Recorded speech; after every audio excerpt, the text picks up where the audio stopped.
We're starting to see this flow together of these two energies. It's beautiful. Mind, heart, masculine, feminine, love, truth, God, consciousness, whatever two words you want to use for these two polarities. We're starting to see unity and balance and more grounding. When we allow ourselves and expand ourselves to hold the capacity to do miracles within ourselves, then we can perform miracles outside of ourselves.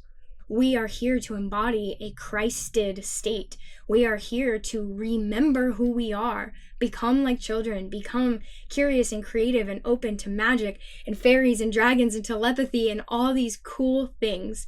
As we're called to heal our bodies, heal our souls, incarnate ourselves fully and return to union with God, so that we can then be that beacon of light for the people around us. We are the ancestors of the next generation, and allowing that to really fire us up with responsibility for the work that we're doing now. We say we want to be conscious parents. Being a conscious parent means first being a conscious parent to your own inner child. And so I'm seeing and experiencing consciously how I'm doing this for my children, and they're not in this physical plane yet. And because I'm doing this work, they don't have to. Meeting those inner children in their wounds and not getting triggered. And can we hold that space in that triggered state and in their wounded inner child? Can we regulate ourselves and parent ourselves so that we can meet them with love and curiosity and give them the space to really explore what's coming up for them and do that healing work? Become like a child, right? Be curious, be creative, be courageous, be open. We're all being asked to be courageous and heal the God wound. And what that means for me personally, it's how can God evolve, and how can we evolve our connection with and perception of what God is, and bring that unified field together and actually reclaim the word God. And so I've really been opening my awareness and perception to more. That's all it's really been for me, is can I be open and curious, become like a child. An elder doesn't necessarily mean you have to be elderly. It is not about the age. It is about the embodiment, the maturity, the wisdom, and the heart that we live from. I believe that there is a call in your heart to step into that elder role and to really create heaven on earth with us. And so thank you for sharing this space with us and for answering that call. Welcome home to the Loving Consciously podcast. My name is Amaris. And my name is Eric. And if you are like us, nobody taught you how to love. We are best friends and life partners here to vulnerably and authentically share our journey while exploring the sacred realms of love, consciousness, relationships, spirituality, and all that they encompass. The intention of this show is to help you consciously relate to yourself, others, and everything else in this universe. Together, we can embody a more intentional and fulfilling way of giving and receiving love. Loving consciously. Through 8 years together, we have had the opportunity to overcome deep patterning and programming, as well as trauma related to mental health, addiction, pregnancy loss, infidelity, and immense grief. After 6 years of experiencing these challenges with no knowledge on how to heal or love each other, we separated. After us both spiritually awakening and recommitting, we formed our conscious partnership and have spent the last 2 years cultivating a divine union founded on unconditional love, devotion, and commitment to personal growth. Thank you for joining us and doing the work alongside us as we explore this beautiful world of love and consciousness to co-create a new world of love. As you courageously walk this path, remember to have grace with yourself and know that you have both the capacity to love consciously and the power to always choose love. We're back. Welcome back to the Loving Consciously podcast. We're so grateful to be back with you and excited to return to the show. This is episode 50, and we have been away for 2.5 months, and we're coming to you today on a very special day. Today is the 7-year anniversary since our wedding. Now, we don't particularly celebrate that one because we celebrate our together anniversary, which will be 9 years in a couple of months. How did we get to this point? How did we get to being away for this long? I will admit I am a little embarrassed, and it's just a classic case. Like, if you've been following the show for a while, we don't learn this lesson. And, I hope this is the time that we integrate this, because this show has been a beautiful opportunity and lesson in balancing our human desire for the way we want this to look and the authentic flow of how it is and how God wants it to be. We really wanted to step away for a month and do this rebrand and then come back. And when that time came, it just wasn't ready yet. And so we kept waiting and waiting. And then too much time had gone by, and it just became this kind of painful thorn in our side of missing the show and having so much magic to share, and being really attached to the outcome of not coming back until the new logo and season 2 was ready. And it's just not ready yet. We have come to terms with the fact that trying to put God in a box and a time limit is not necessarily, the smartest thing to do. It just doesn't work. And so we are still working on the rebrand. If you're new here, we are launching season 2 of this show. Though it's been going for almost 2 years, we are fully rebranding. New logo, new intro, new website. It's a beautiful evolution of evolving out of the new age, if you will. And we love the new age spiritual space, and we are stepping into something more embodied, more grounded, more mature, more God-centered. And so designing a logo that fits that is, we're creating something that hasn't been created before, and expecting that to happen and crystallize in a few weeks might have been a little ambitious. Yeah, excitement can lead to being a little overzealous at times. It has been really a passion project to create this podcast for you all, and part of the evolution of the brand and the podcast is actually an evolution of ourselves. And one of the big reasons why it's taken this much time to really crystallize and understand what this podcast wants to evolve into has been actually journeying within ourselves and evolving ourselves, and kind of, respectively shifting from the young adolescent aspects of ourselves into mature embodied adult humans. And that doesn't happen in a couple of weeks. And so as we navigate this experience, it's providing so much more clarity on what the podcast is becoming and what's being asked of us by God to share. And through that, the graphics and the branding and all of that is becoming more clear. There's now this aspect of just surrendering and releasing that God's timing is the only timing, and allowing that to be, and choosing to come back even in the goop to share our experience, because that's really what this podcast has been about, is sharing the journey vulnerably and authentically. Yes, that. So we're still human, we're still learning, we're still a little bit attached to controlling the outcome of this podcast, and that's okay. We're back now. So today we have quite a lot to cover. We are going to talk about the last few months and what has been coming through for us. And, being that we are all connected and we're one collective, I think there will be a lot of resonance in these core themes of what we're experiencing in our journey. And we're just going to share a lot of the alchemical magic that has been coming from that, the wisdom and insights and all of those things. We're going to talk about Confluence, which is a very hard to describe event, but an alternative living, sovereignty, health, freedom, truth event. It was our second year, and some really interesting stuff came through this year. We're going to talk about our relationship. What are we navigating? That is such a big theme on this show. What has been going on for us the last few months?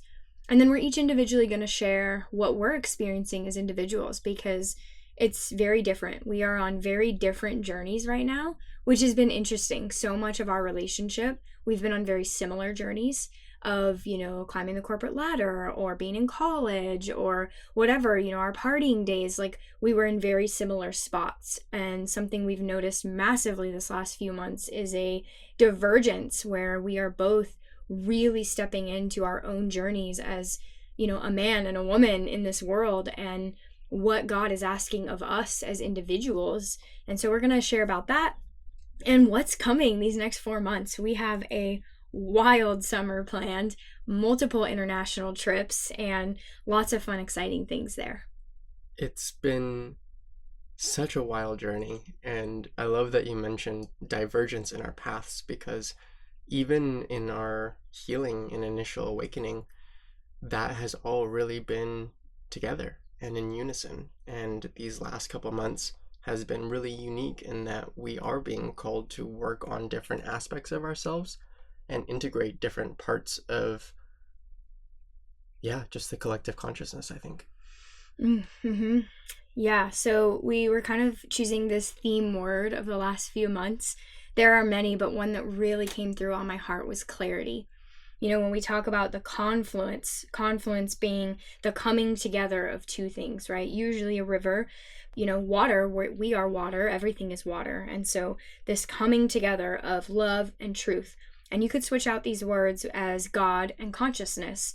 They're very interchangeable, like God is love and, truth is consciousness, and each one, turns into the other. And so clarity around just like who we are, where we come from, where we're going, God, all of these like very deep spiritual and metaphysical truths. We're still in Austin, and I can't even believe it. We're coming up on 6 months of living in Austin.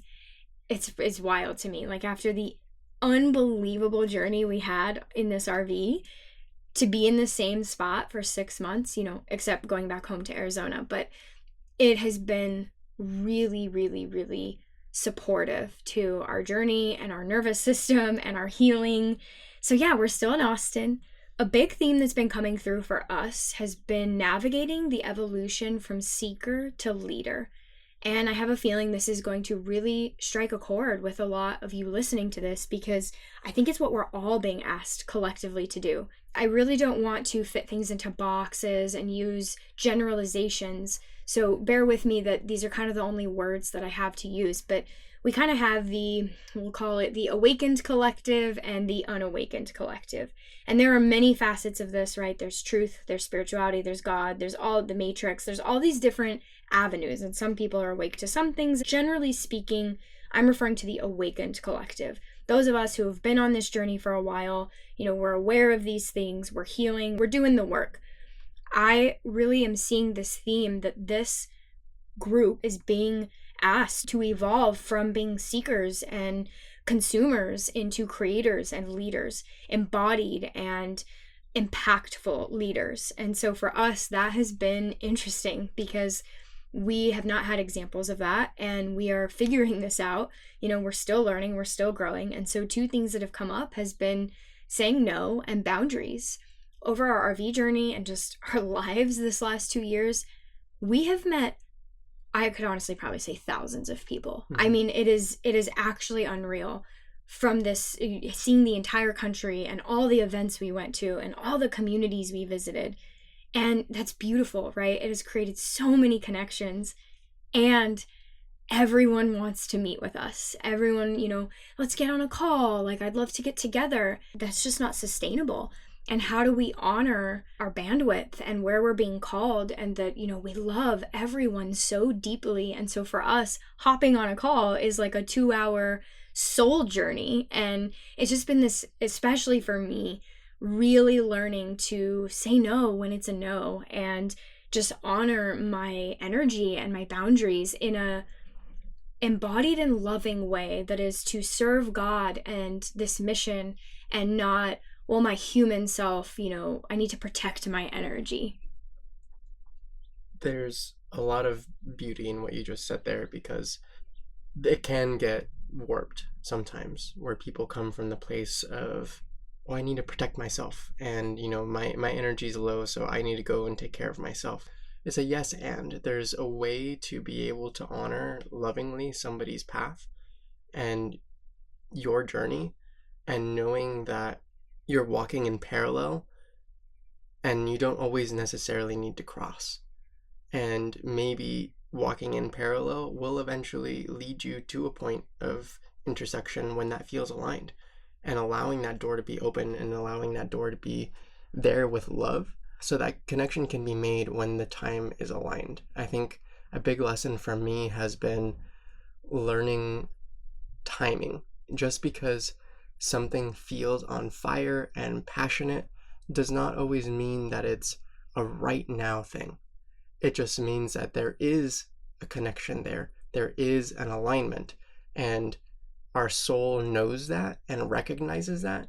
And for me, there's always this excitement of like, oh, yay, there's this connection and there's all this alignment and there's all these synchronicities and we have to meet and we got to do this thing now. And what I found is that actually slowing down and allowing things to unfold organically and really focusing on holding the proper frequency for myself and doing my own work and embodying myself is allowing me to show up for those connections in a more beautiful and meaningful way. I have watched you struggle with this lesson for quite some time, and it's really the opportunity for more grounding in the human self, right? Like you said, we get excited. Something that's come through in this lesson for us, and this is pretty wild, y'all. Like, this is how it's been getting over here, is your clock is set too far into the future. I literally got told that logging into the email servicer that I use. It wouldn't let me log in, and for weeks it was giving me an error, this unknown error that my clock was set too far into the future, and so I couldn't log in. And our car clock kept resetting itself into the future a day or two. We have no idea why. And I would set it back. I'd be like, look at the clock again. It's set to tomorrow. And I would set it back. Like 3 different times this happened. And so it was the universe really working with us and showing us, like, be grounded. And yes, you've met 100 amazing people that you want to collaborate with. And can we stand firm in the truth that it doesn't all have to happen right now? So we've been navigating that. And it has been a beautiful journey.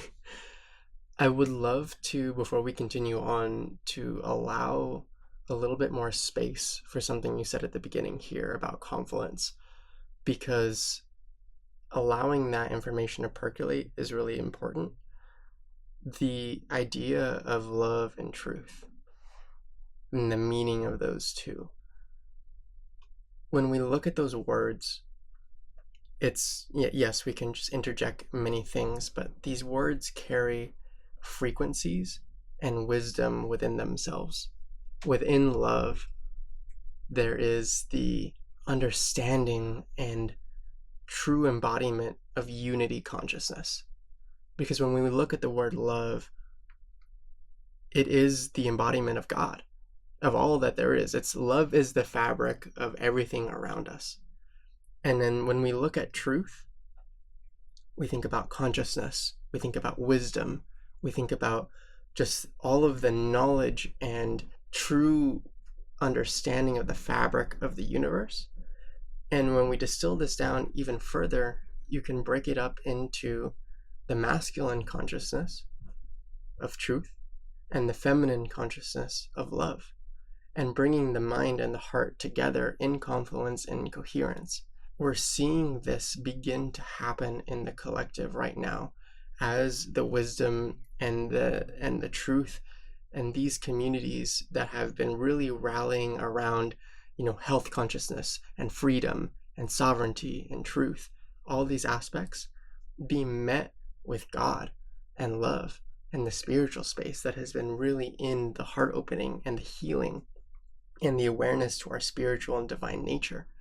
And there's this beautiful evolution in consciousness that's occurring where these two are now meeting. And the final point is about shifting from seekers to leaders. We have all, those of us walking on this path in the Awakened Collective, been working diligently on ourselves and healing and doing this work. And while that is admirable and beautiful, no matter how long you've been doing it for, whether it's a couple of months to 10 years, it doesn't matter. You've been on this journey and you're on it wholeheartedly, and we're grateful for you. And it's time for us now to shift into creating the container for the mass unawakened collective to have their transition into awakening. And so those of us who woke up first are now being asked to step into leadership positions, step into full embodiment, so that we can help the transition of our brothers and sisters be a little bit more gentle than it may have been for us. Yeah, something I was seeing while you were talking was also the confluence of the mind and the heart. It's just so fascinating to see humanity evolving and consciousness evolving in us, in the micro and the macro. And that has really been what we're seeing, is we're starting to see this flow together of these two energies. It's beautiful. Mind, heart, masculine, feminine, love, truth, God, consciousness, whatever two words you want to use for these two polarities, they are starting to come together. We're starting to see unity and balance and more grounding. So we're so here for that. Another big theme for us this past few months has been galactic. And I want to pause with that because I think there is a very large preconceived notion in the collective that when we say galactic, we're thinking like green aliens and spaceships. And when I use this word, what it means for me is it means everything beyond Earth. And it has been very carefully and intentionally created and designed, the world we live in currently, our history, society, religion. It is a very carefully crafted system, and it goes deeper than we could ever cover in this podcast. And so when we look at galactic history and astrology, we're talking about, where did our soul come from? What other lifetimes have we lived? What other universes? What other planets? Like, this is so much more beyond just the quote unquote word extraterrestrial, which is just literally anything that's not from here. And so we've been really digging into, past lives. And it's funny, the more that you heal your physical body, so your human self, the more that your soul, aka your higher self, your soul, your star self, whatever you want to call it, incarnates. And as that process happens, you start to remember stuff. And again, this is for another episode, of which you will see coming soon. So I'm not going to get super deep into it. But for me personally, it has been really asking the question, what has my soul experienced? What other lives and skills do I have that I can tap into that can support me in serving my mission and serving God and humanity in this lifetime? And the more that I'm open to the wild possibility of magic and of other lives and other universes and other races and where my soul has been, the more wonder and activations that come into my experience. I'm just opening myself up. Just an invitation to zoom out. It's so easy for humanity to get stuck in this earth realm, and just like our face, I'm just seeing people with their heads down in their phones, right? Like, we're on Earth, we only know Earth astrology, shout out galactic astrology. We only know about this planet, and there's like so much else out there. And so I've really been opening my awareness and perception to more. That's all it's really been for me, is can I be open and curious, become like a child? I love that you ended with that, because that is so incredibly important. And it's been a huge theme of, I think, this year in particular, starting in January when we really started grounding in Austin, was allowing ourselves to really be open. And in that intention, so much new information and wisdom has come in, and with that, more opportunities for healing. It's similar to starting with plant medicine in our consciousness journey. You don't really know what you don't know, and there's so much stigma around the woo space or the galactic space. And if we can distill this down and, like you said, become curious like a child, our soul is not of Earth. And when I say that, I mean our soul was not crafted and created on Earth. It comes from somewhere else. And that inherently means that our soul is galactic. It is extraterrestrial. It is out of this earth. So if we can ground those terminologies of galactic and extraterrestrial just to the simple understanding that our soul is mystical and beyond our earth level of understanding, then we can ground in that experience and understand there is so much out there for us to be open to. In that curiosity, like you said, past lives, galactic connections, and just allowing information to permeate our being that is out there in the ether, because it's all waiting for us. It's all just there waiting for us to access it. And when we truly open ourselves up, it can accelerate our healing process parabolically. Yeah, I'm just going to call it and claim it. And if this doesn't resonate or makes you uncomfortable, that's okay. We honor it. I might be wrong.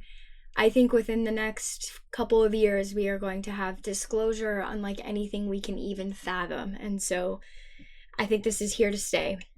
There's 3 more little points here of what have been big themes for us, and that's DNA, ancestors, and consciously parenting our inner children.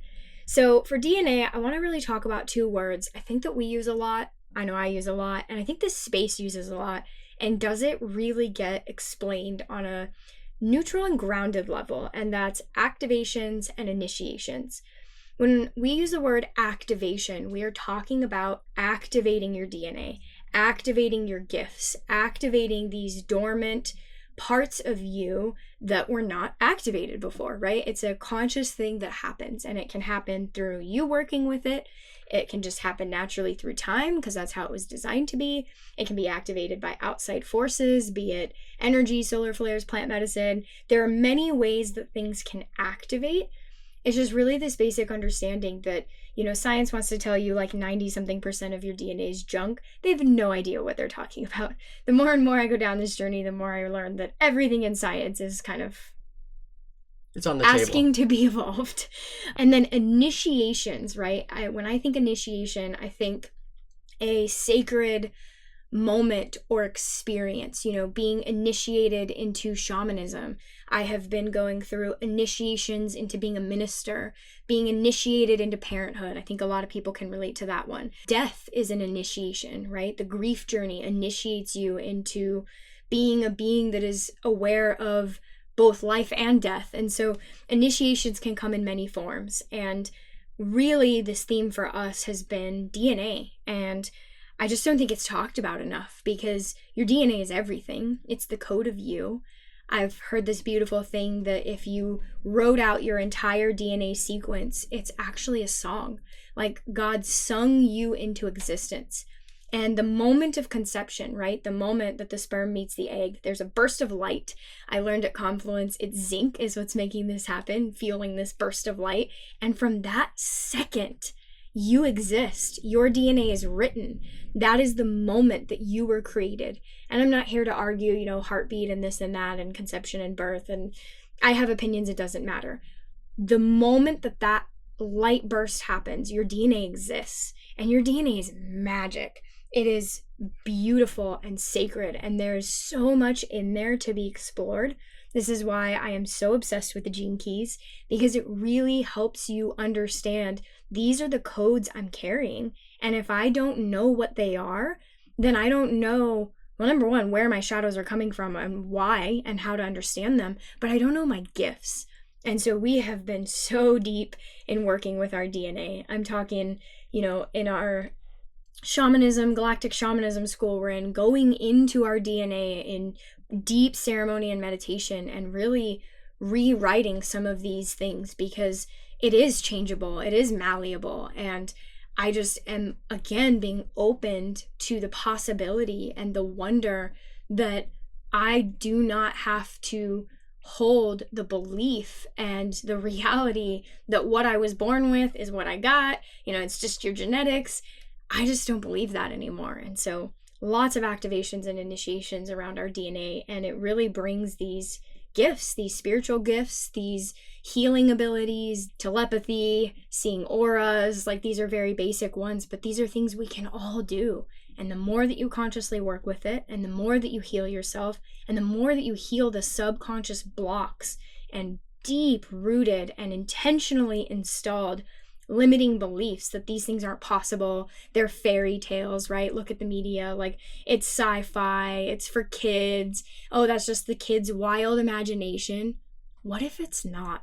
What if becoming like children and being open to the possibility that all of those things are possible, what if that's what's real? And it just brings me always back to our brother Yeshua, Jesus, and these miracles. Like, Christians and anyone who reads the Bible reads these miracles and has no problem believing this. And yet he said, the works that I do, you will do greater. It's just like so clear to me from this level of awareness. We are here to embody a Christed state. We are here to remember who we are, become like children, become curious and creative and open to magic and fairies and dragons and telepathy and all these cool things. And so that's been a massive theme for us. It's wild. It really is wild. Going into our DNA and having personal experiences of actually communing with God in prayer and meditation, and being able to go and scan my body and my light body and really actually be able to understand the codes present within them, and then to go in union with God, shared. The words don't really exist for what I've experienced, but I think the closest thing can be union and remembrance of my oneness with God, and then together in deep meditation coming over my body and using our unified awareness to scan, activate, and heal my DNA, and be able to purge out blockages and negative entities and installs that have been implanted into the light body, not even in just this lifetime, and being able to heal this for myself, for generations to come, for generations past. It's been really beautiful to unlock and activate that creative God energy that is present within each of us. You brought up our brother Yeshua and the miracles that were performed there. A sacred brother of mine, shout out to Shane McGregor from Solar Brotherhood, said something really beautiful in our call this week, where we were talking about these frequency fences that have been installed in humanity's consciousness around, what is important. You see people chasing money and all of these things, like idolizing Lamborghinis and Ferraris. And when we take a step back and we think about what's actually important, Jesus healed a guy from being dead, and that versus I have a Bugatti. What is important in our life? And when we allow ourselves and expand ourselves to hold the capacity to do miracles within ourselves, then we can perform miracles outside of ourselves and expand that creation God energy. We have to harness that within ourselves as we're called to heal our bodies, heal our souls, incarnate ourselves fully, and return to union with God, so that we can then be that beacon of light for the people around us. You mentioned the ancestors, which segues perfectly into this, but I wanted to add, later on when we share our individual, we will be very vulnerable and raw about the challenges of this last few months. And I want to be very clear that it is a challenging journey. This is very, very, very deep work that we are walking here on this awakened path, whatever that looks like for you. We honor all of it. It's all perfect and necessary. And I just don't want to seem like we're coming across that, oh, it's just like great and magical. And, it's a yes and. Both realities are real. Yes, we are just in awe and wonder of like, wait a minute, you mean to tell me anything I can conceive of can be real and I am going to help create heaven on earth? This is like this real thing that we get to be a part of and we get to experience, and life becomes so much more wonderful. And in order to get there, we get to go through the spiritual war and the trenches and the death and rebirth and death and rebirth and death and rebirth. Shout out to our last episode. Check that one out because that was the theme. I just want to hold space for both of those realities, and we will touch on, more of those challenges in a little bit later of the episode. So the ancestors. I just literally have breaking ancestral curses. Whew, this one's intense. It's hitting me a little harder. For me, so much of my life, I've looked at my ancestors as like my parents, my grandparents, and maybe my great-grandparents, right? Like I couldn't even tell you anything about my great-great-grandparents. And maybe you're, if you're listening to this, you're a little more fortunate to be a little farther back. However, generally speaking, at our current level of consciousness in the greater collective of humanity, ancestors is like your parents, your grandparents, and a couple generations back. And it has been really tapping into this thousands, tens of thousands of years potentially of ancestral history and lineage. And, it's so easy when we talk about like ancestral healing and ancestral curses. That is very real. I have a story I'm going to share on that. And there is immense ancestral wisdom. And so it's been tapping into both of those. One activation I had around this ancestral healing was actually in the middle of Confluence. And it's so interesting because more on this later, I am very, very deep in this work. It is my whole life at the highest of high levels. This is just something I've chosen for my life. This is a path that I've chosen. I am here to heal and awaken and embody an avatar Christed state, whatever that looks like. I'm still figuring that out. And so this is my whole world. To some people, it looks like, oh, I got sick. And, for me, it is something very different. On the Saturday of Confluence, this was a 5 or 6 day event. So this is like peak day. I wake up at like 1 o'clock in the morning. And mind you, I will preface this with, we both went through this entire festival completely sober. No cannabis, no anything, no plant medicine. In fact, in a week from today, I will have 90 days without cannabis or anything for that matter. And I think at this point, we're like a year and a half without alcohol.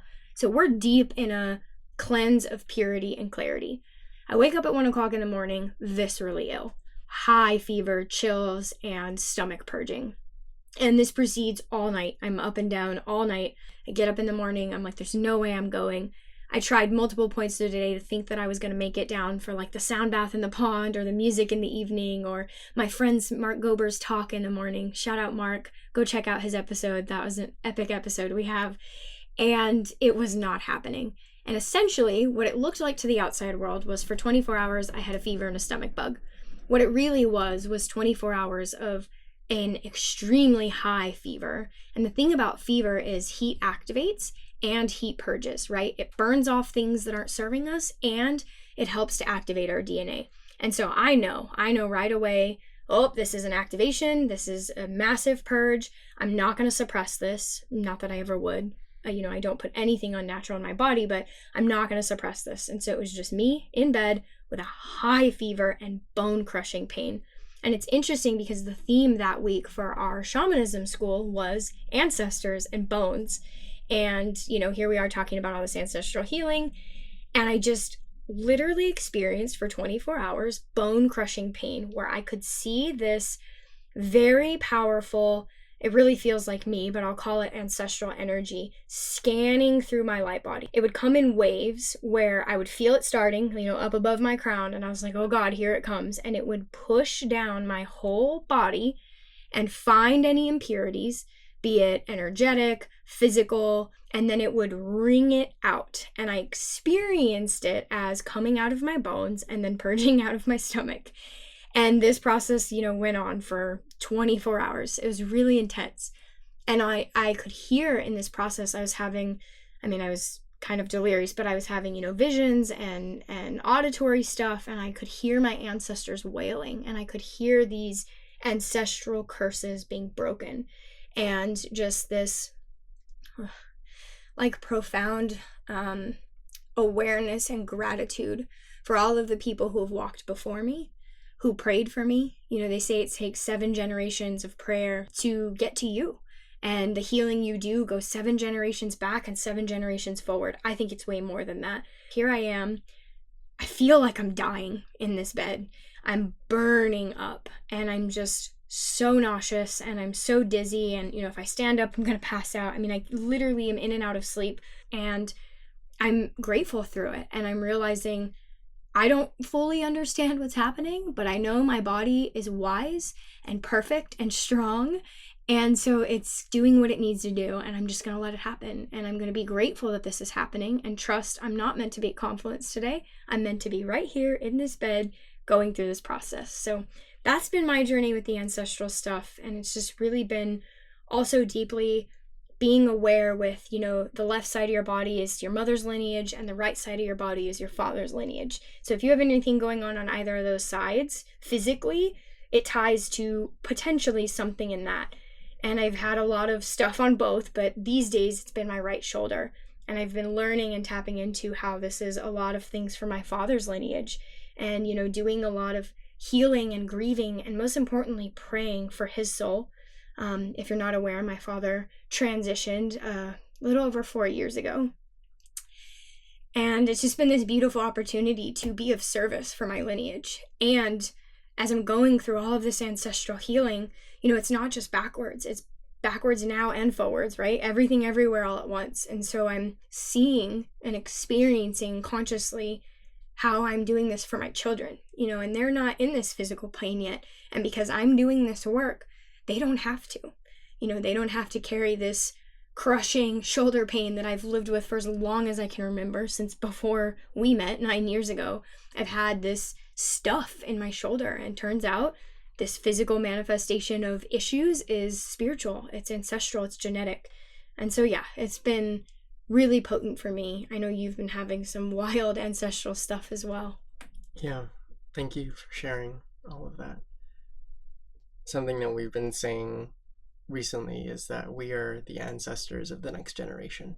Claiming that and allowing that to really fire us up with responsibility for the work that we're doing now, not only to honor the generations that came before us, but to prepare the foundation for all the generations that come after us.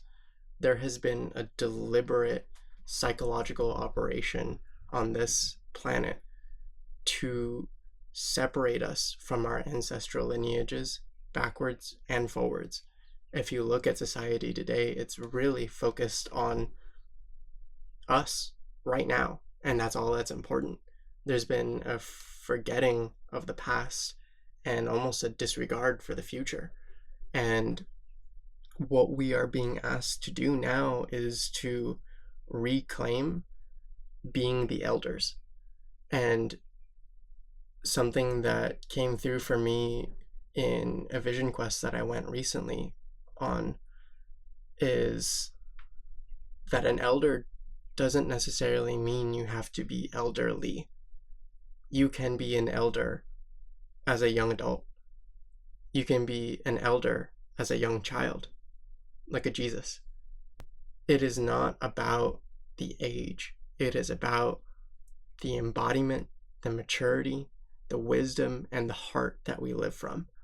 And we can choose to be in that state at any point of our life. So right now, because you're listening to this, I believe that there is a call in your heart to step into that elder role in your lineage, to embody that, and to really create heaven on earth with us. And so thank you for sharing this space with us and for answering that call. When I look at the ancestors, my ancestry has been very much focused on distant past lives. that have been coming through very strong for me. And I look at it in the same way, if you've ever seen the animated show Avatar: The Last Airbender, where the avatar is connected with all of the previous avatars that existed, and all of that knowledge and all of that wisdom. That is true for us here in this reality. And I've begun to experience that personally in my life as I have started to activate certain parts of my genetics and certain parts of my understanding of my own skills, and really allowing all of the wisdom and all of the work and the lifetimes that have come before us. I mean, you think about thousands of years of our ancestors doing the work that we're doing now to embody, to attain skills so that those codes can be accessed now. We are the ones with all of the cheat codes. All it takes is for us to slow down and be present with and be open to allowing that information to come in. The first activation of that for me was cooking. I would have considered myself as someone who did not know how to cook.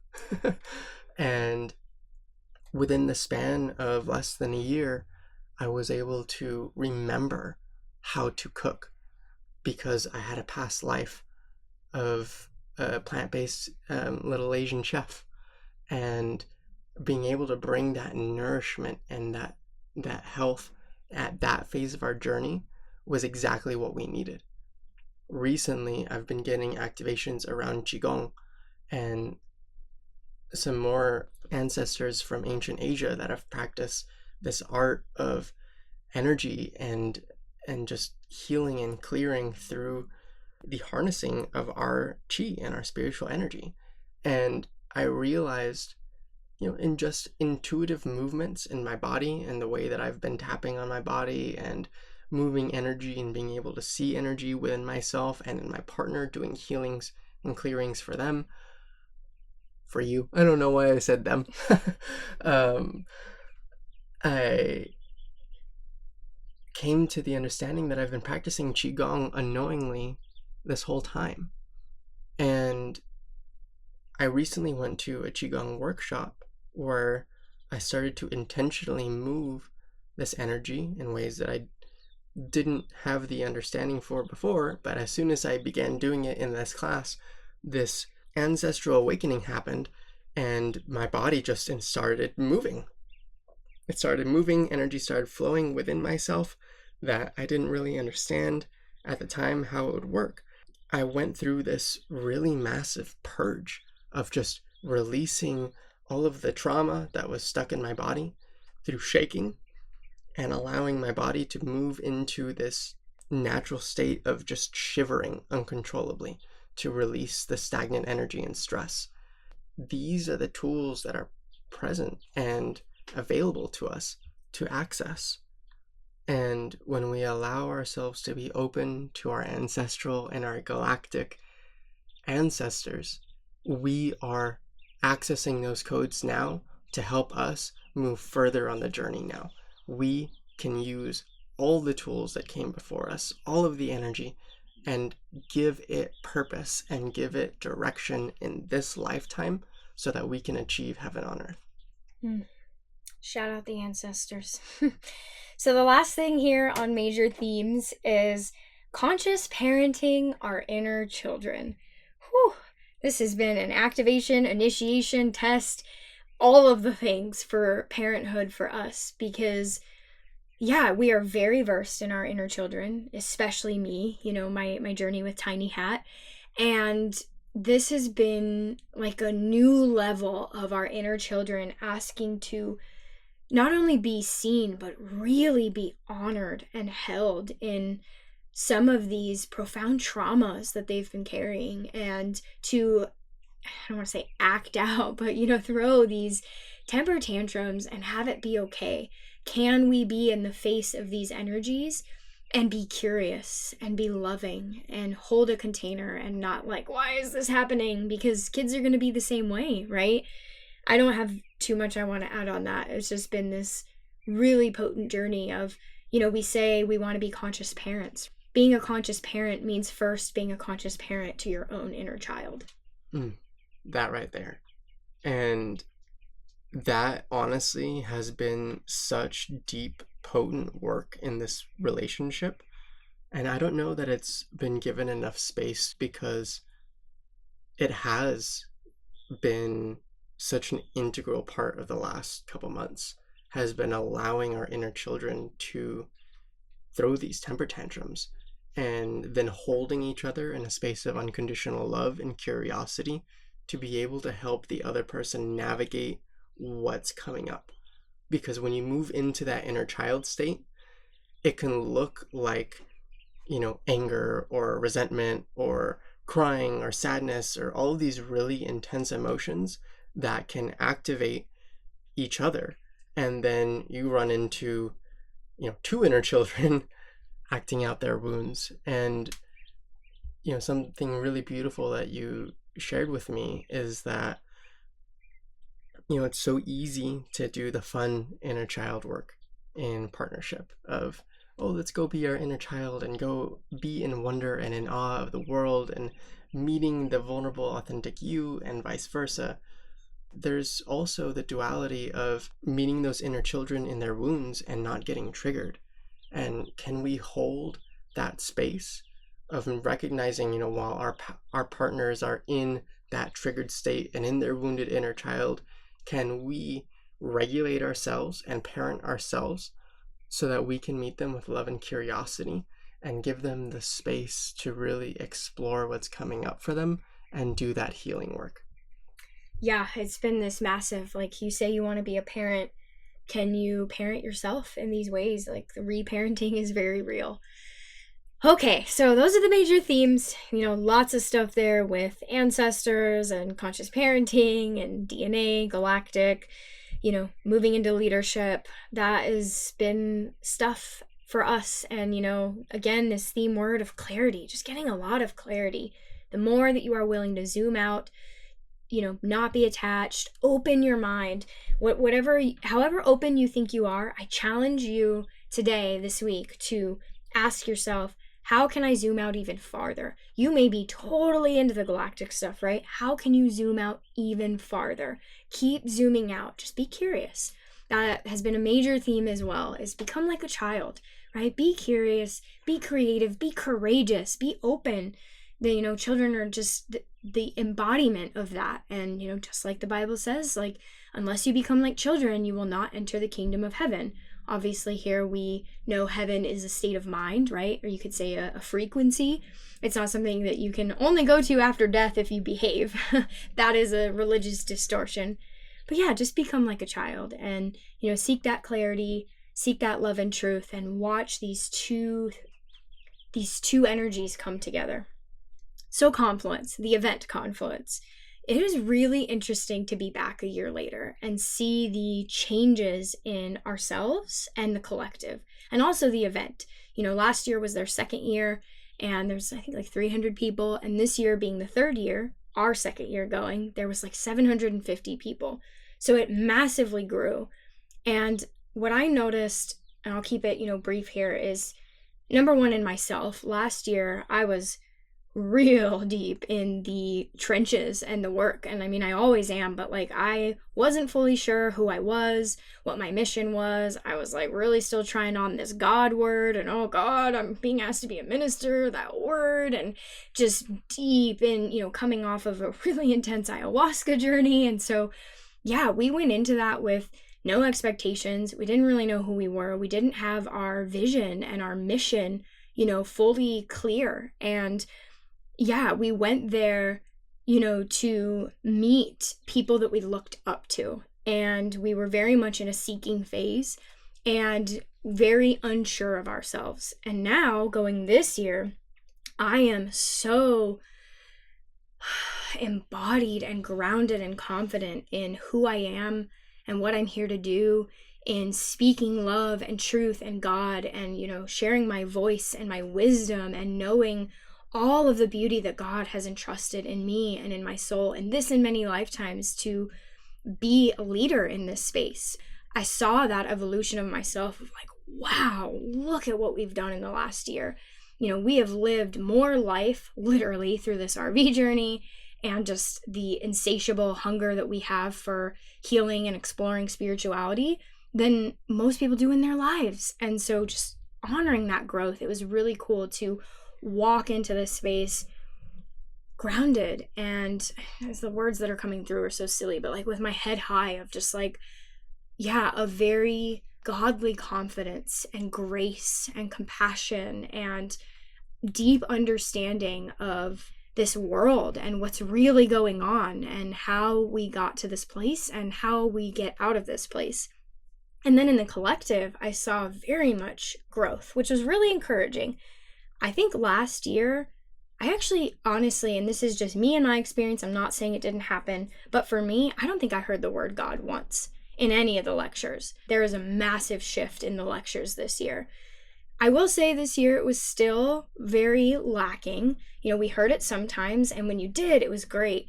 And it was really interesting to see a lot of these speakers, who are the leaders in their space. I mean, revolutionary, like Veda Austin with water and the Bigglesons with blood, and, these people, homeopathy, the biofield tuning, Eileen McCusick, and just like all these people are really pioneering, shattering paradigms and shattering science, I'm using air quotes, and seeing that as these people are getting deeper and deeper into this work, they all were kind of being led to God. And that was really encouraging to see, because that's really all there is.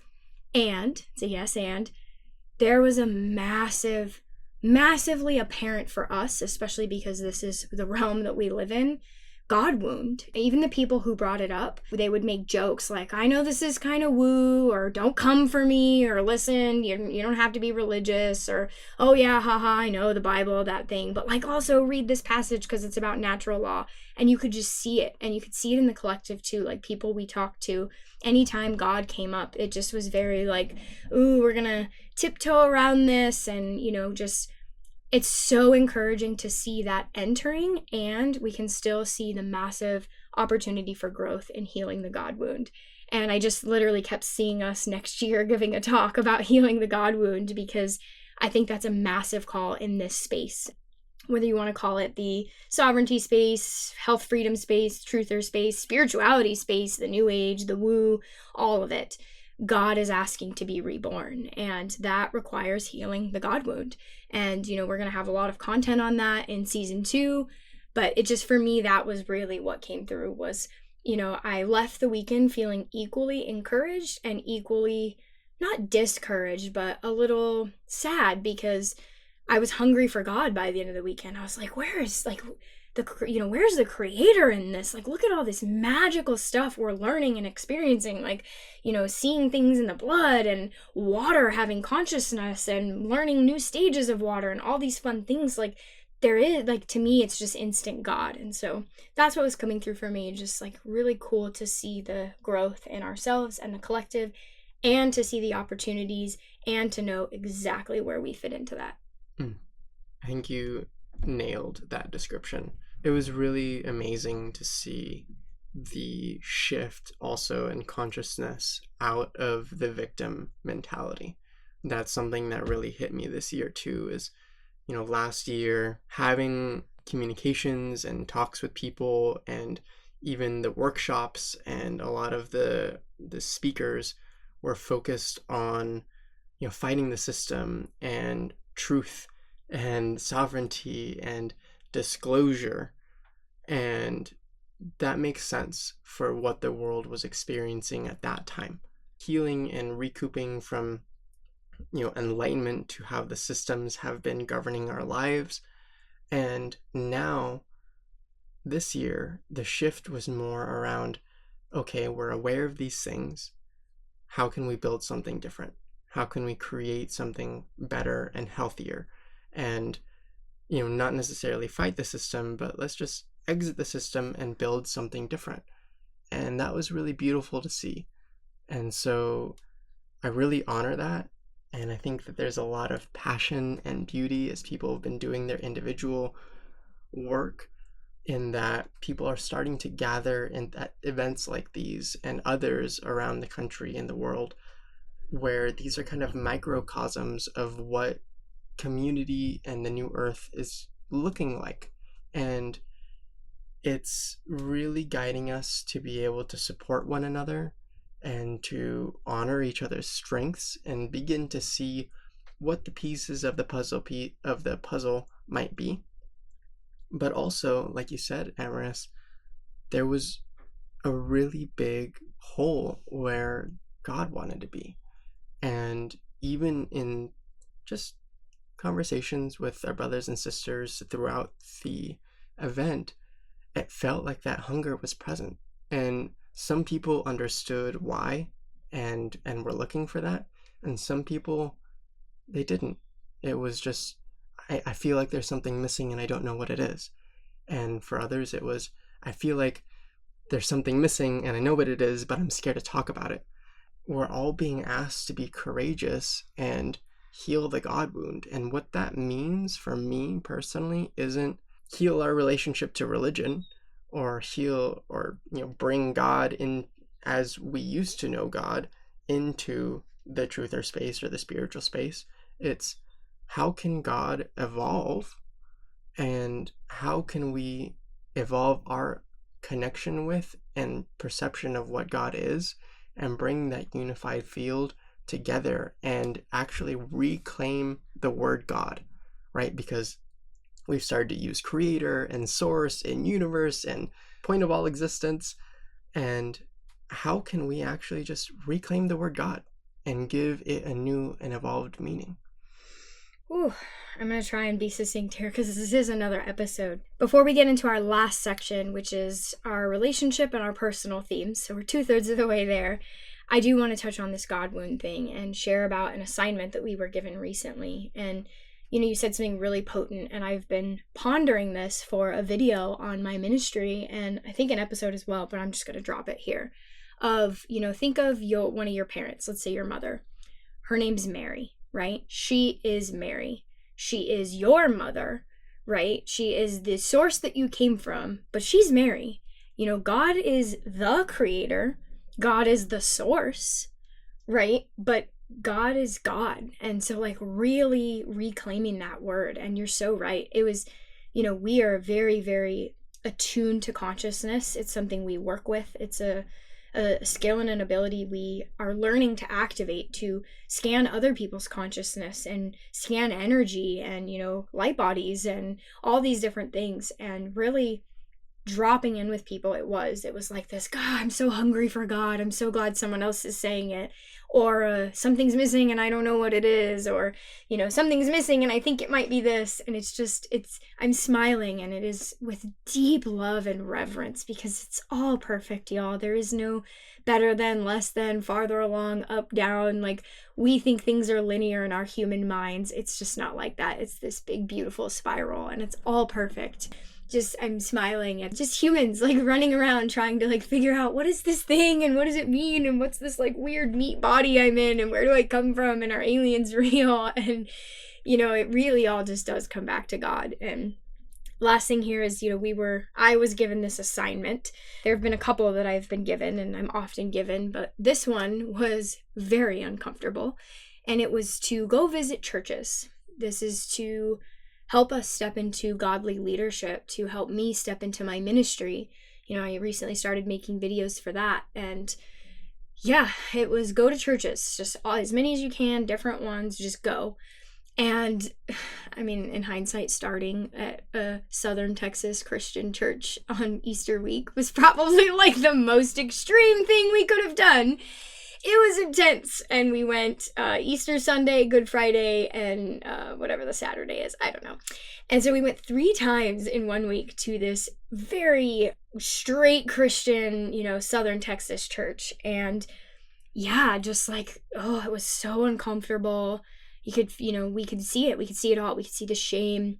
No one is worthy but Jesus, and you need Jesus to save you. And these deep viruses of religion. Meant to externalize your power, meant to put something in between you and God, meant to keep you in shame. And there was, just this palpable moment when the pastor, and he's up there giving his sermon, and he points at the congregation and says, it's your fault that Jesus had to die on that cross because you were born in sin and he did it to save you and da-da-da. So like, let's honor our Savior. And I just was like seething, I was seething because it's just like, this is what I'm here to fix. And yeah, we went to a Catholic church. That was really interesting watching what does he call himself? The priest. Yeah, the priest saying, you can't take communion unless you've done this, and that, and followed all these rules. And yeah, it was such an interesting experience. And I share this because it really helped me see where these wounds are coming from. And, in myself included, I've been healing this God wound consciously for over a year and a half now. It was like fall of 2023 that we started going to New Thought churches and just like really trying to heal this wound. And so I saved so much space for it. And I'm so excited after another year and people like us stepping into leadership and spreading our voices and, me starting my ministry to, call in a God-aligned workshop next year that is centered around that. So I'm really excited to see what that becomes. Me too. It's a really beautiful activation that I'm grateful to share with you. Something that came through when we visited the Christian church specifically was seeing the shame and seeing the idolatry virus be present, but also seeing the true and earnest devotion from people, that just like true embodied love and devotion for God be channeled in, I don't, how does this want to come out? Being channeled through the idol of what Jesus has become in that religion versus being given directly to God.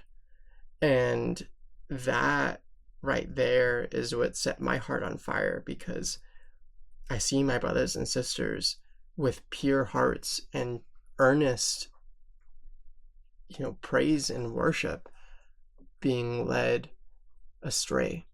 And so that is where the healing the God wound comes from. It's, can we take the love that we have for this world and our God and ourselves and properly send that out in a reciprocal relationship with God versus in a one-way praise and idolatry. Whew. What a wild ride we are on this planet. Okay, last section here. We're going to talk about our relationship themes. There's not a whole lot here. And then we're each individually just going to share what's shaking in our world, because we have seen, in beautiful ways, this confluence of different things in our partnership and this divergence of our individuality and our individual missions and being called into different areas. So our relationship themes have been vulnerability and intimacy. Surprise, surprise. That has always been the theme. Always and forever. I have a theory that's just the theme of romantic relating. And it's been so interesting because, here we are 9 years in. If you haven't listened to our first 3 intro episodes, it's a wild ride. I invite you to check it out. We've been through some stuff, and you'd think we'd have this figured out by now. And that for me is the lesson, is being okay with this being a lifelong evolution of deepening into vulnerability and intimacy and, letting ourselves be seen in new ways. And yeah, it's just, I don't have a whole lot of thoughts on that, but it's still the work for us, like this world. I don't know why I'm getting emotional. I feel sad because I feel the collective grief and programming and disservice that we have been done as beings of love, as creations of love, who are designed to be love and to love, and have had that trained and traumatized and programmed out of us. And so here we are, on this show. What is our tagline? Nobody taught us how to love. Like, we're just here trying to figure it out. And it's been 9 years, and my human self gets impatient and frustrated and wants to run away and exit the partnership and be like, we should have figured this out by now, right? Like 9 years, like it should just be good now. And if intimacy is still this hard, then maybe we shouldn't be together, has been a huge theme for me. And just realizing and having grace, like this, I'm sure you felt it there with me, like the spirit of grace just came into my body, and you felt the energetic shift and the shift in my voice. Like that is seeing the frequency of grace there. Just a grace that we have been deeply traumatized beings living in a global spiritual soul prison that is absolutely inundated with sexual distortion and trauma going back many generations, war, genocide, all of these things that are existing in this world. And so, yeah, intimacy is really vulnerable, and that's okay.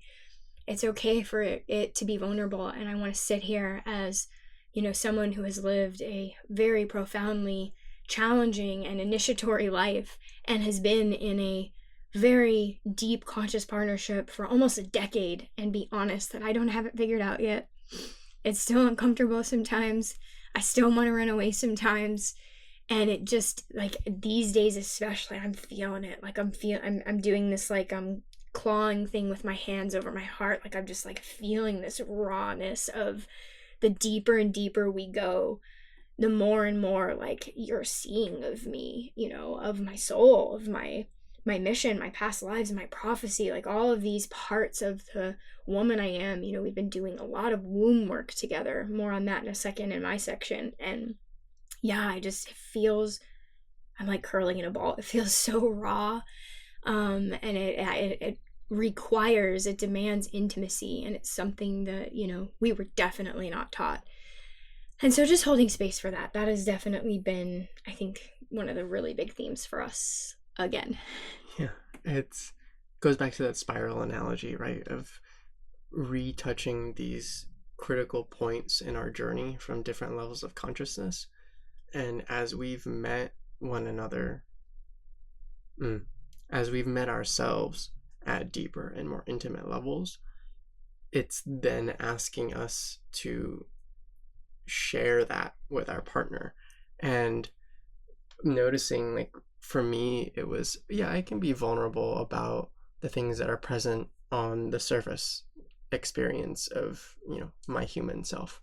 But as you go deeper into the layers of the light body and the spirit and the soul, and these deeper wounds that are present in layers and the inner child, it's like, oh my gosh, I didn't even know these things were here, and now I'm in this ball of goop of meeting my inner child, and I'm just in some of my worst patterns, and now I'm sharing that with my partner and allowing them to see me in a quote unquote not perfect light. And I just remembered a quote I gave you for one of our anniversaries of not finding the perfect partner, but learning to see your partner perfectly.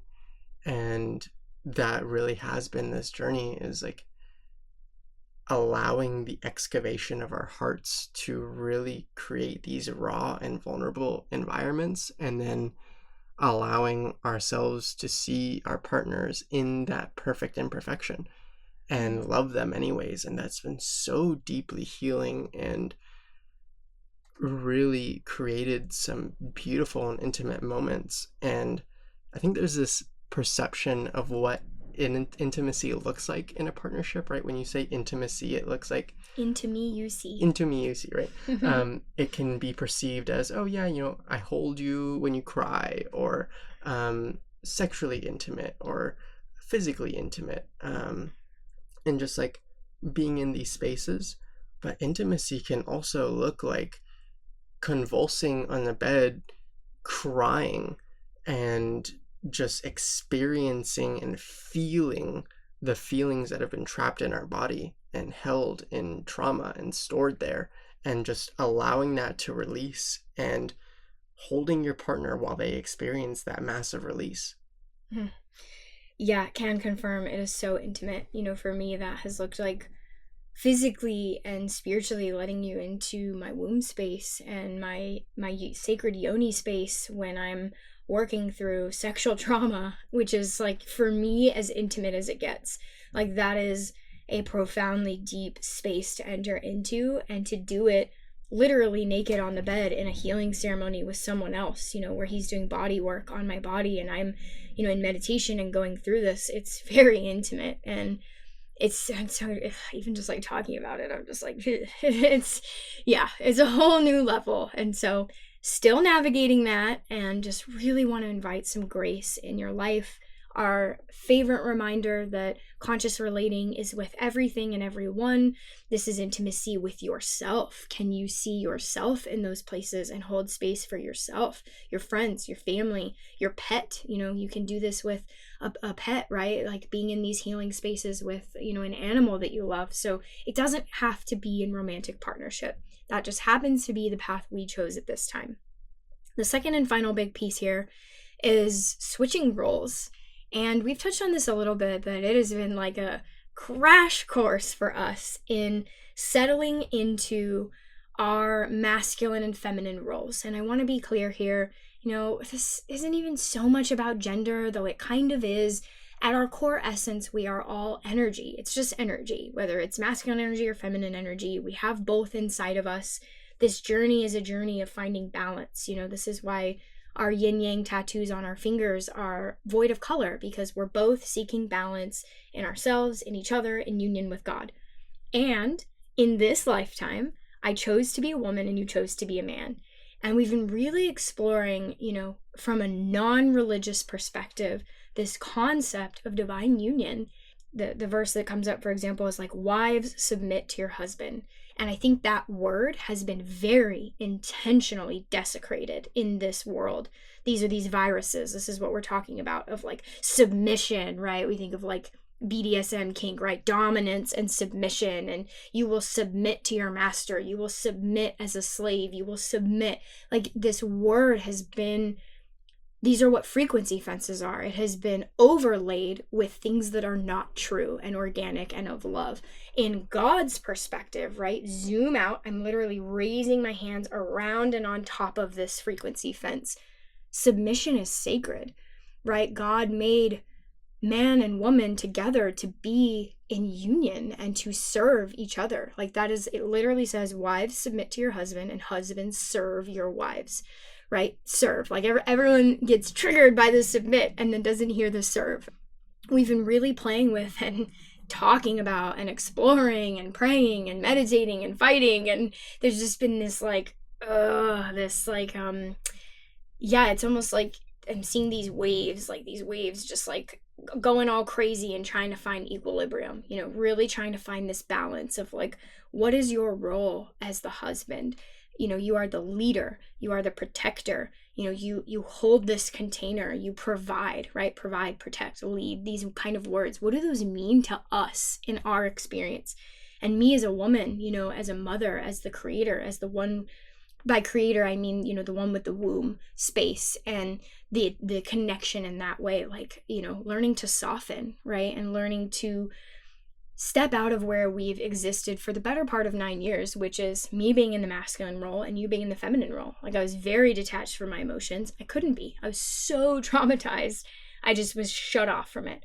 And you were super feminine and you were the emotional one, and I was just like work and bossy and lead. And so we're trying to navigate, like, how do we settle into what works for us? And really honoring as well, like, for example, I'm really good with numbers and money and math and crypto. Like, that is my stuff. I like it. You don't. So I do that. You love to cook. I hate cooking. I've been trying it, I've been trying it on, and you've been trying the crypto stuff on, but it's okay to honor who we are and what our experiences are and preferences. And so, it's just been this really interesting time period of having beautiful conversations of what is a divine union to us, what are our roles as the, man, protector, provider of this family, and the, the woman, and these different things. Thank you for walking us through that experience. It has been a really, really potent activation in this partnership, and I honor everything that you've experienced in your life because doing this healing work with you, I've come to truly understand why you were so present in your masculine. And, the life that you've lived, you had to be that masculine presence in your own life. And in my experience, similarly, I was very much in my feminine, and it was a reflection of my childhood and the way that I was raised and the experiences that I experienced in my life. And it leads me to really zoom out and see on a collective level how much of the collective feminine has been, there's this agenda to push it into hyper masculinity. And there's also an agenda to push the masculine into hyper femininity. And this is very intentional to pull us away from our organic, natural roles. And this doesn't mean to say, like you said, roles are actions. They are energies and frequencies that we embody. I can provide and protect my family by providing food, by cooking healthy meals. You can create and be in your feminine through numbers and finance. You are creating abundance for this family, right? Creating the ability to design heaven on earth. Like, these roles are not tied to labels and actions, but really what we're speaking to here is that as feminine and masculine energies in this plane, we are being asked to realign ourselves with our polarity and the energy present within our body. Our souls came down here to experience one of these polarizations and to come in union with another of the other polarization so that we can be in divine union and grow closer to God. The medicine container of divine union is the closest that we can get to union with God, because when we unify ourselves, healed and incarnate, with another that is doing the same, we are coming together as the Divine Father and the Divine Mother, knowing itself and co-creating that experience in this planet. It's such powerful stuff. You're going to be hearing a lot of content around union. And again, this isn't just like romantic partnership. This is first within yourself. And that's really what it's been, is in addition to figuring out what do these roles look like in our relationship, it's what do these roles look like within ourselves, which leads perfectly into our last section here, which is sharing our individual journeys. Do you want me to go first? Go for it. Okay. Yeah, so for me, I am in 3 schools right now, and it is so intense. Like, I'm a full-time student of life, metaphysics student, student of God, if you will. And it's just been, a lot of profound work in this space. I am in a doctoral program for metaphysics and ministry. My doctorate is a philosophy focus, specifically conscious-centered living. So those are big fancy words. Metaphysics is the study of everything beyond the physical. So it asks questions like, who are we? Where do we come from? What is God? What is the universe? What is the laws that govern this universe? It's all spirituality. It's all meditation, consciousness, things like that. And so that's my first school. So I'm actively working on that. And I just found out that next September, my school is online, and so they only do an in-person graduation every 3 years, and it's next September. So I have until March to do my thesis and my dissertation, which is totally doable for me. Like, it's absolutely doable. I'm grateful God finally gave me a deadline. So I should be done with both my 2 of my 4 degrees by the end of this month. So I'm finishing my bachelor's in metaphysics and my ministerial degrees. And so I guess I'm just realizing I'm already a minister. That was something that was given to me by God. And that was a covenant that I made with God. But in the Matrix, I'll officially be a minister at the end of this month. That's number 1. Number 2, we together are in the Galactic Shamanism EarthStar Academy. And so I'm learning, how to heal the light body and do all these different things. And it's been really profound. And then I'm also in a womb temple, also by the person who founded the Earth Star Academy. And so deep, deep, deep womb work, working with the Divine Mother and the Divine Father, and just clearing out, a lot of stuff. And so my life has been very full in healing, as it usually is. And then I'm in the, if you're in the crypto world, this is the bull run year. So this year only comes once every 4 years. Although I personally have a thesis that typical 4-year cycle is going to end after this year. But so this hands-off over the last 2 years crypto approach is no longer possible for me. And so it's actually really impressive. Like, I've been really deep in this crypto portal. I'm actually going next week solo to Vegas for the Global Bitcoin Conference. I received a free ticket and I don't want to go, and God and my lovely husband has made it clear I'm meant to be there. And then I see they have this workshop on, Bitcoin helping victims of human trafficking, and I'm like, oh, I'm totally meant to be here. I'm going to meet, really amazing people, and I have the capacity with my consciousness and my awareness to talk to, crypto millionaires and say, hey, have you considered, instead of getting another Lamborghini, you help save the world? So I'm excited for that. So crypto is a huge part of my life right now. And then, I've been writing a lot. I've been working on the Loving Consciously newsletter and really pouring my soul into these emails I've been sending. So if you're not signed up for that, lovingconsciously.com, scroll down to the bottom, sign up for our newsletter. They're real deep. They're usually pretty long. In case you can't tell, we're just not short form content people here. And I am here to shatter this, people don't have the attention span. That's a virus. We're overcoming that.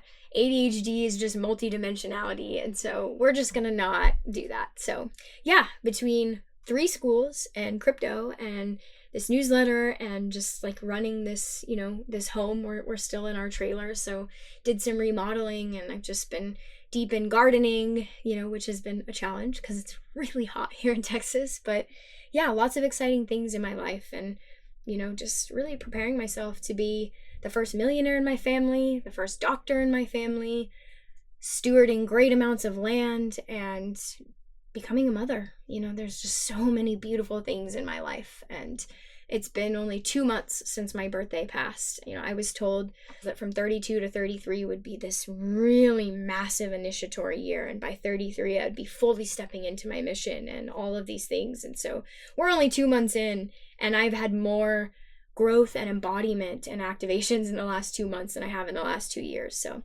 I can't wait to see what the rest of this year holds. I just am feeling absolutely consumed by grace and gratitude and love, and all of you beautiful souls listening to this, and just the opportunity to serve. It is my greatest desire in this world. When I went on my healing journey, I had so many fears, and then when I got to the deepest core roots, what I came to was a fear of not living up to my purpose and not being able to serve and help my brothers and sisters come back home to God. So that's what's in my life.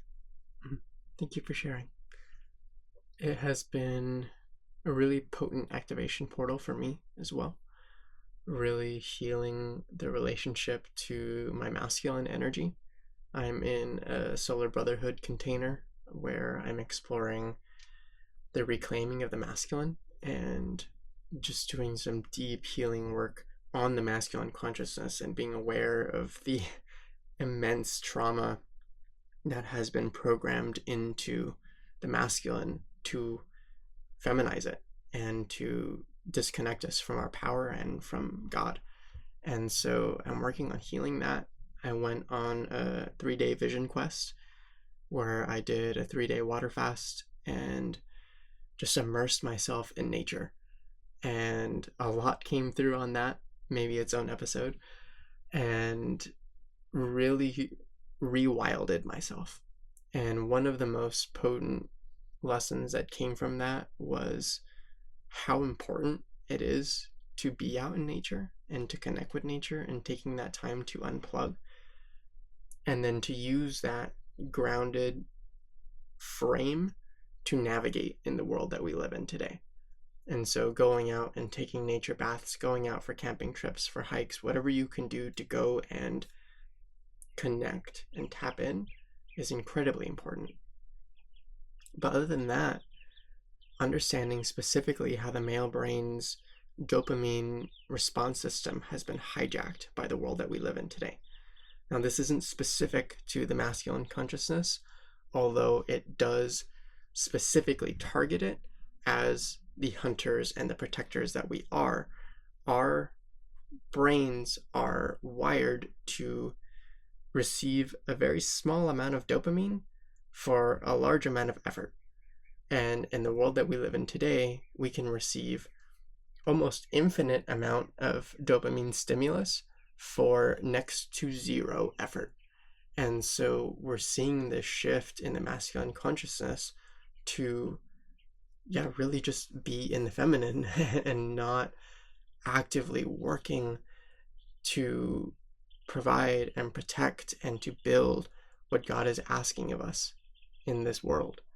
Part of that experience was actually going and hiking barefoot in the heat and recognizing that if I stopped walking, the heat of the sand would burn my feet. And so I was walking barefoot along this 5-mile hike, and the uncomfortability of staying stagnant in one spot is what was propelling me forward. Because as I walked, it was mildly uncomfortable, but it was something that I could easily do. And then at the end of the hike, the massive amount of wisdom and integrity that came from walking this path and walking in unison with nature, feeling the earth beneath my feet, the heat, and being propelled on this path, released a significant amount of natural dopamine. And I was very clearly attuned to, this is how it was meant to be. This is how our ancestors hunted for miles running after food and going on these massive trips to be able to gather. It's because we were meant to go provide and then receive the dopamine after completing something. And in a world where pornography is so readily available, social media is rampant, and all the other stimulus, drugs, partying, music, all these things in our life, we've gotten disconnected from that natural rhythm within our body. And so returning to that has been really helpful. Doing a dopamine detox has been really helpful.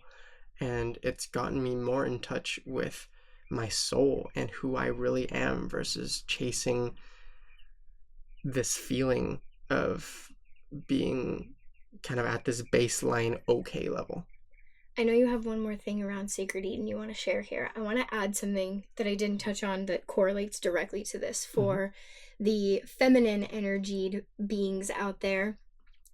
I too have been really deeply being shown, how the feminine consciousness has been distorted and had its own viruses around, like you said, femininity and go and work and equality and all these things, and seeing there's two key viruses that are coming up for me. There's that one of going against my innate nature. And I'm not saying if you're a woman, this means you need to be a mom and stay home. That is not what this is. Try to connect to the energy of what we're saying. The energy within myself. I'm not designed to be the protector of this family. I'm not designed to be the provider. And I did it for 6 years, and it was exhausting. And I had so much resentment and bitterness. I worked 4 jobs while you went through your architecture degree, and I worked so much to help provide for this family, and it was exhausting. And I'm sure there are healthy ways to do that. It's just really coming into what is my natural design? I'm designed to be gentle and feminine and slow and creating and mothering, and healing the places within myself where I was bitter and resentful, rejecting that. No, I'm a strong, independent woman. Don't tell me what to do. Is the first one. And the second one, our beautiful sister Z, has referred to it. She has a video on YouTube called The Curse of Eve. And it is basically this very deep virus on women that being a woman is painful. and sucks. Menstruation is painful. Birth is painful. Being a woman is so hard. It's so much work. It's like a script. I literally hear it hitting play in my consciousness right now. I rebuke all of that. Birth is meant to be an orgasm. Menstruation is painful because there's stored energy and trauma in the womb that has not been cleared. And so the womb is trying to use the process of menstruation to purge out some of that energy, and thus you experience pain. The more and more and more womb work I've done, my cycles are not painful at all anymore, actually. And I full-heartedly know and believe, and am meeting more and more women who are having beautiful, sacred, not painful births, right? Again, the more trauma that you have in your body that you haven't healed, the more you will experience the experience of pain.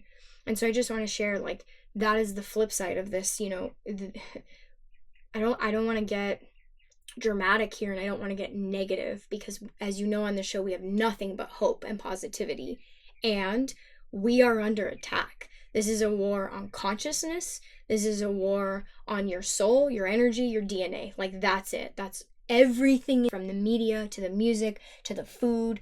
All of it is attacking the sacred design of the masculine and the feminine, and these types of energies and what they are meant. Like, this world is deeply lacking embodied masculine leaders and protectors and providers, and we are deeply lacking embodied, healed, and whole mothers, because if we had that, we wouldn't have a lot of the trauma and wounds we have right now. And so really shattering a lot of those curses and viruses in ourselves, in our partnership, of like, what do these things mean? What do they mean to us? And what did God design them to mean? And how can we step into divine alignment, divine will, and surrender all of these beliefs and attachments and narratives and traumas of like, this is what it looks like, and I need to be a strong, independent woman, or like, whatever it may be. And so I just wanted to add that in support to your part for our other listeners as well.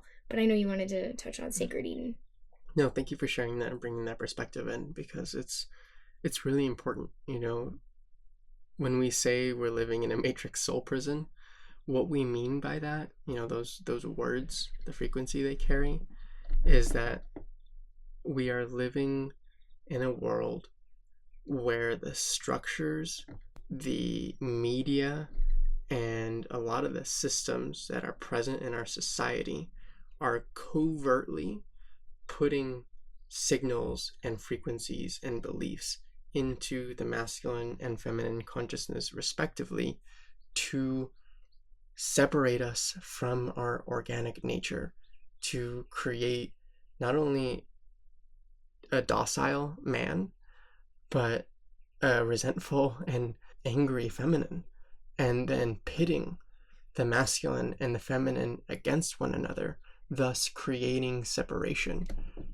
Whereas when we are living in our true organic roles, where the masculine is supporting the feminine and the feminine is supporting the masculine, we are living in unity. We are in our power. We are in our creation. And that is dangerous to the people who are trying to maintain control of the current system. So step into your power, friends. Step into your power. Spoiler alert, they are not winning. They will not win, because God is God. And so we are now stepping into that to be able to heal, to be able to remember who we are, to be able to remember love and come into union and create heaven on earth, which leads me directly into the final pillar of there's these pigeons on our window right now. We have a bird feeder right here, which is really beautiful during the day, because we get to see these birds come and eat and share in our energy. However, at this time, these two pigeons are fighting over the corn. I'm just going to leave that one in here. But the activation of just who I am and my soul's blueprint has been stepping into the role of architect. And, I've talked about this a lot over the series of the podcast, of expanding my definition of architect and what that means. And on this vision quest, I actually had the opportunity to re-architect my light body.